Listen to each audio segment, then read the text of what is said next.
They say betrayal has a specific sound.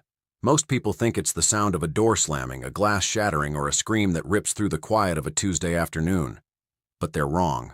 Betrayal doesn't scream. It whispers. It giggles. It sounds like the person you've loved for 25 years laughing into a phone when they think you're 300 miles away. My name is David Miller. I'm 60 years old, a retired structural engineer who spent 4 decades making sure things were built to last. I understood foundations, weight-bearing walls, and the precise math required to keep a roof from collapsing. But as I stood in the dim hallway of my own home in Seattle, smelling the rain on my jacket and hearing my wife's voice from the sunroom, I realized the foundation of my entire life hadn't just cracked. It had been hollowed out while I was busy looking at the floorboards. "He won't notice a thing," she said. Her voice was light, airy, the same voice she used when she talked about her favorite lilies in the garden. "He's too busy playing in his garden or staring at his old blueprints to realize the house is already being listed. By the time he figures it out, we'll be halfway to the coast." She laughed then, a genuine, relaxed laugh, the kind of laugh that makes you feel like the world is a good place, unless you're the one she's laughing about. I stood there, frozen, the keys still heavy in my pocket, realizing that the woman I called my rock was actually the one setting the dynamite. Before we go any further into how I took my life back, do me a quick favor. If you value stories about truth, resilience, and family, hit that like button and subscribe to the channel. It helps us keep sharing these raw, real-life accounts with you. Now let me tell you how a simple man like me decided that if my world was going to collapse, I wasn't going to be the only one caught in the rubble. 25 years. That's 9,125 days of waking up next to the same person. Elena was more than just my wife. She was my partner in every sense of the word. Or so I believed. We met in our 30s, both of us a bit bruised by life, both looking for something solid. I was the quiet engineer. She was the vibrant realtor who could sell a shack to a king. We built a life in a beautiful craftsman-style home in the Queen Anne neighborhood of Seattle. It's the kind of place where the fog rolls off the sound and the coffee always tastes better because you're sharing it with someone who knows exactly how you like it. For over 2 decades, our marriage was the envy of our circle. We didn't have children, which Elena often said was a blessing in disguise because it allowed us to focus entirely on each other. I retired early at 58, thanks to a few smart investments and a career that paid well but took its toll on my knees and back. Elena, however, kept her hand in the real estate game. She loved the hustle, the thrill of the deal. I admired that. I spent my mornings in the backyard, tending to the roses my mother loved, and my afternoons in my study, surrounded by the physical history of a life spent building things. Then, 14 months ago, my father passed away. He was a stern man, a veteran who didn't say much but worked until the day his heart finally gave out. He left me everything: a historic commercial property downtown and a trust fund that was meant to ensure Elena and I would never have to worry about the cost of old age. It was a substantial inheritance, the kind of money that changes your zip code, but not your character. Or at least that's what I thought. Looking back now, I can see the subtle shifts. The way Elena started staying up late, working on listings. The way she took over the management of the estate paperwork because, "David, you've worked hard enough, let me handle the boring stuff." I was grateful. I felt lucky. I saw a wife who wanted to protect her husband's peace.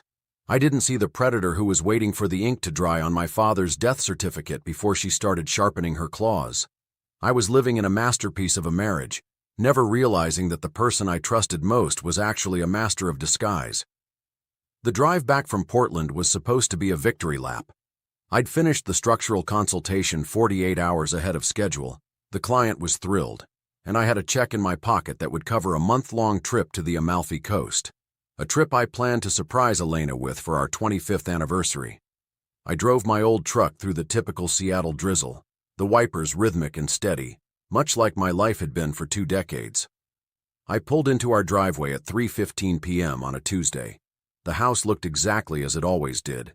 I used my key, turning it slowly. I didn't want the chime of the security system to give me away.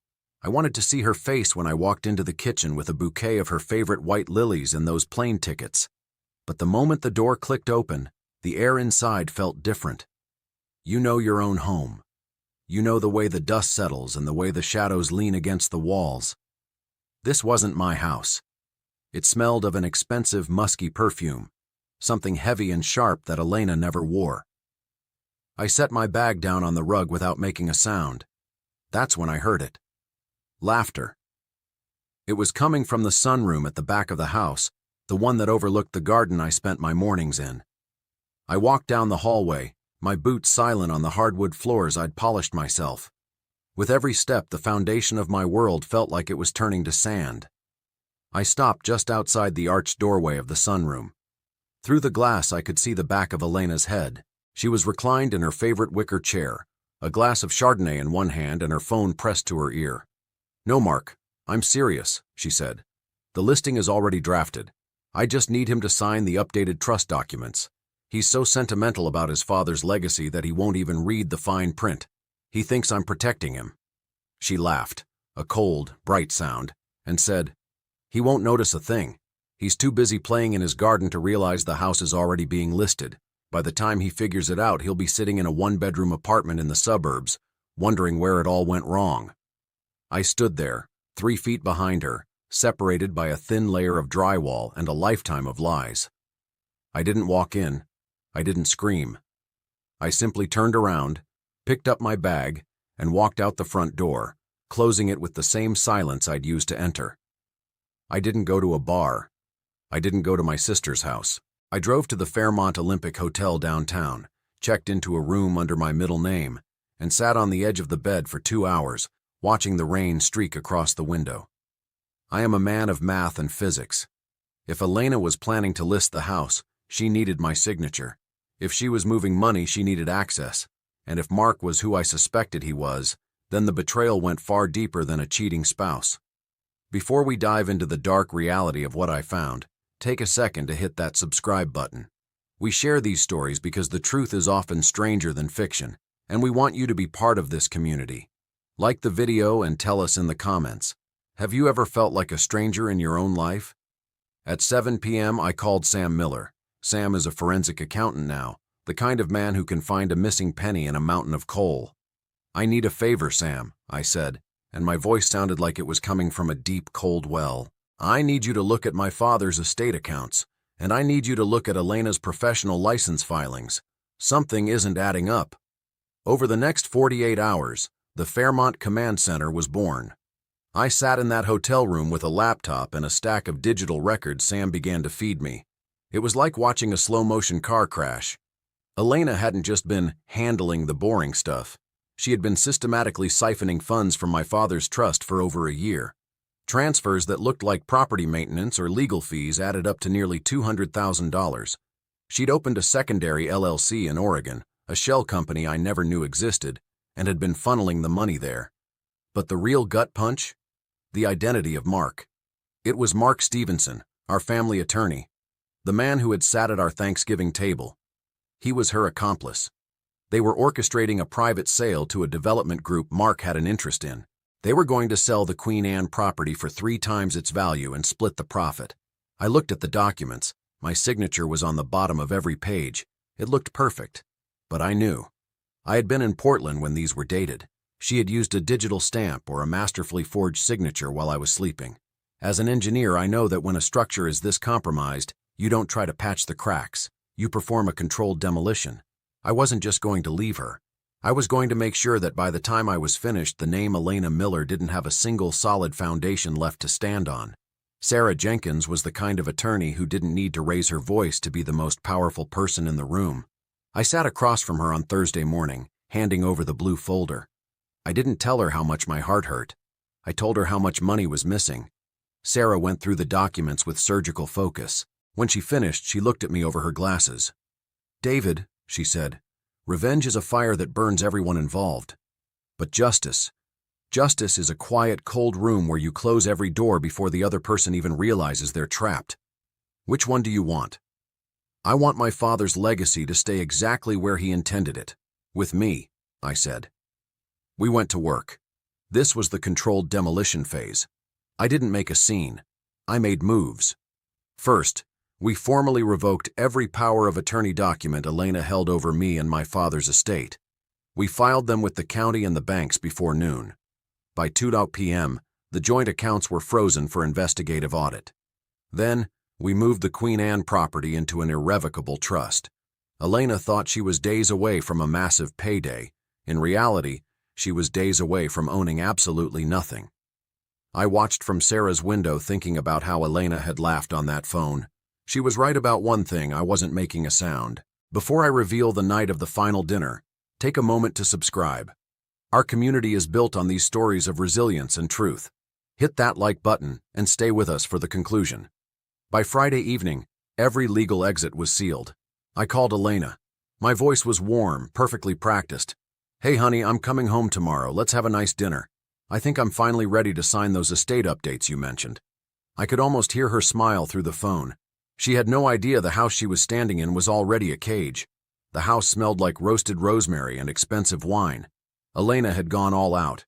The good china, the flickering candles. She looked beautiful.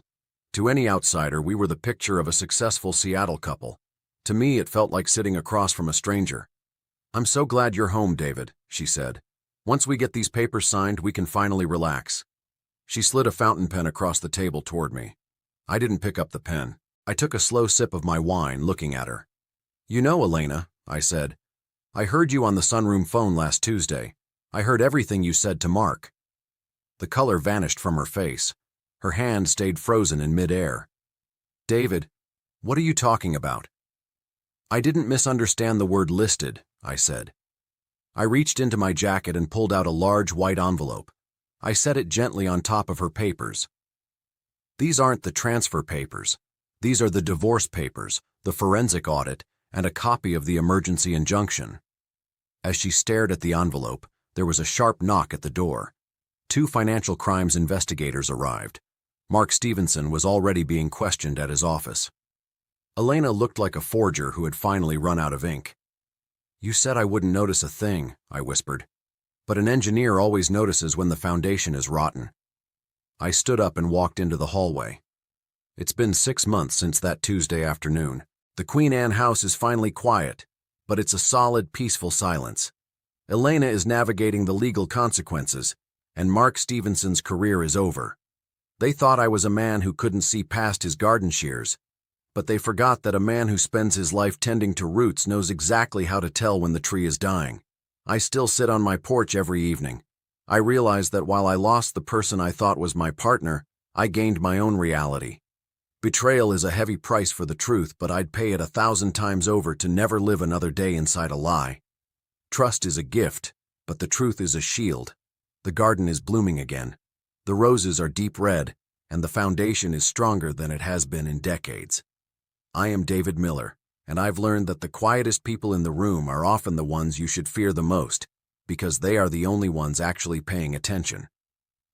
Thank you for walking this road with me. If this story touched you, let us know in the comments. Don't forget to subscribe and like the video to support the channel. Until next time, stay vigilant, stay honest, and always watch the foundation.